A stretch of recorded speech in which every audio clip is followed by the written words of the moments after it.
Bonjour Lawrence Cannon. Bonjour. Ambassadeur du Canada en France, on est ravis de vous accueillir sur TV5 Monde. C'est la fête de la musique, c'est la nuit boréale et le Canada va fêter la musique en partenariat avec TV5 Monde. Ce soir, il y aura des artistes sur la scène de l'Esplanade des Invalides à Paris. Absolument. Et puis, on est ravis de la participation, bien sûr, de TV5 Monde comme partenaire pour cet événement. Vous savez, c'est la troisième fois, c'est la troisième édition de cet événement qui est lancé, bien sûr, la Nuit boréale, avec et sous le chapeau, si vous voulez, du Centre culturel canadien. Nous accueillons de jeunes talents canadiens, nous accueillons de jeunes talents de partout à travers le pays, du Québec, du Manitoba, de la Nouvelle-Écosse, de l'Ontario. Alors, c'est un événement à ne pas manquer.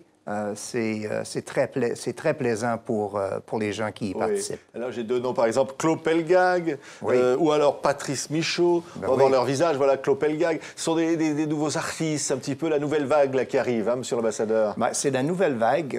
Simplement pour vous donner un peu cet exemple, l'année dernière, vous aviez, par exemple, Karim Ouellette, qui était aussi de la nouvelle vague.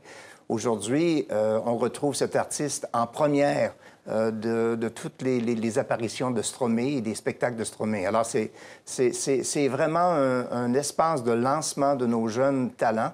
Et, vous savez, c'est couru, c'est convoité par beaucoup de personnes. Oui, la Nuit boréale. Donc, à vivre, évidemment, si vous avez la chance d'être à Paris. Et puis, TV5 Monde qui le soutient et qui vous le fera vivre, évidemment, ici, avec les artistes canadiens que nous aimons. Monsieur l'ambassadeur, c'est le début d'une semaine du Canada à Paris.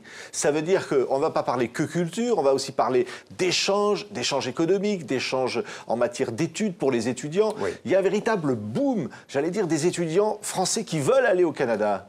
Alors, ils sont très nombreux. Hein? Simplement pour vous citer un chiffre, ils sont cette année 11 000 jeunes Français qui sont dans les institutions scolaires canadiennes. Donc, évidemment, la part de Lyon revient au Québec, mais on retrouve aussi des étudiants à Toronto, on les retrouve à Ottawa, on les retrouve dans l'ouest du pays.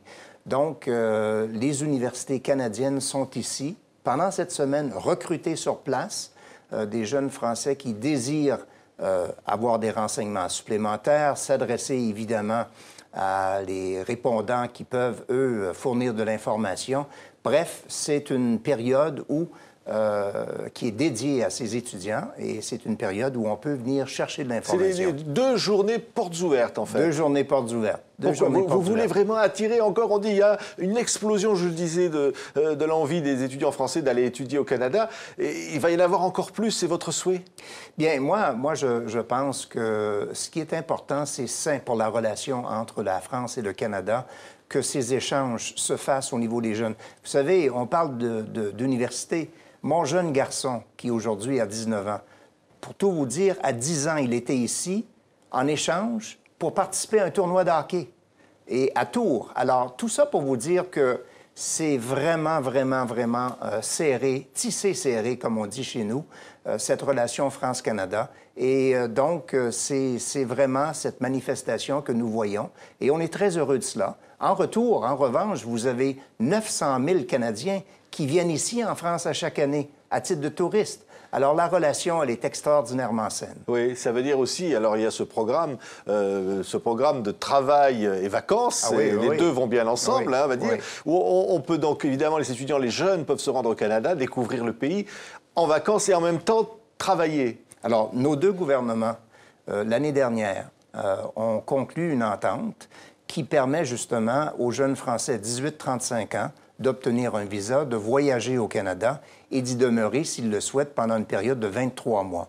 Alors, ces jeunes peuvent évidemment descendre à Montréal, travailler un peu à Montréal, se reposer, aller en Gaspésie, aller dans l'Est ou dans l'Ouest du pays, trouver un peu de boulot pour pouvoir continuer. Et ça, moi, je trouve que c'est vraiment un élément clé de cette relation. Tout pour vous dire que l'année dernière, ce sont 60 000 jeunes Français qui se sont inscrits sur nos listes pour 6 000 visas pour le programme Vacances-Travail. Alors, nous, on est très heureux, à la fois le gouvernement canadien et le gouvernement français, parce que Ce qui est important, c'est d'encourager nos jeunes à voyager. Et ce programme répond très, très bien à cette exigence. Et il y a, Monsieur l'ambassadeur, cette attractivité, j'allais dire cette amitié. On voit voilà, le numéro L'Express là, qui vient de publier S'installer au Canada. Cette envie des jeunes Français d'aller vivre dans votre pays parce que ce pays a une cote d'enfer. Bien, c'est à la fois, voyez-vous, pour les jeunes Français, beaucoup de jeunes Français viennent nous témoigner que, d'abord, la langue, elle est commune, alors on sent immédiatement chez soi, mais aussi c'est cette espèce d'apport nord-américain que les Québécois ou les francophones à travers le pays, on est, vous savez, 10 millions de Canadiens qui sont à la fois francophones et francophiles, alors on peut les trouver partout. D'un océan à l'autre. Alors, les gens aiment bien cette mentalité, cette approche nord-américaine. Alors, on vient justement pour chercher un peu cette accointance. Oui, alors pendant cette semaine canadienne, donc qui va commencer aujourd'hui à Paris, il va y avoir aussi un congrès, une conférence sur l'innovation en entreprise, c'est-à-dire que vous restez dans le domaine économique, dans le cadre des échanges, pour inciter les entreprises françaises à s'installer au Canada et vice-versa. Oui, vous voyez, parmi les grandes entreprises françaises qui sont inscrites au CAC 40.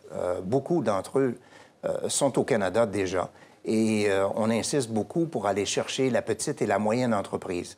Déjà, nos missions, que ce soit les missions du gouvernement de l'Ontario, du gouvernement du Québec, du Nouveau-Brunswick même, sont ici pour accueillir et encourager ces entreprises à venir s'installer au Canada. Et avec tout cela, évidemment, ça crée des rapports de force à l'aube de probablement la plus grande entente qui ait jamais été signée par le Canada, c'est-à-dire cette entente entre le Canada et l'Union européenne, pour laquelle il y a déjà une entente politique.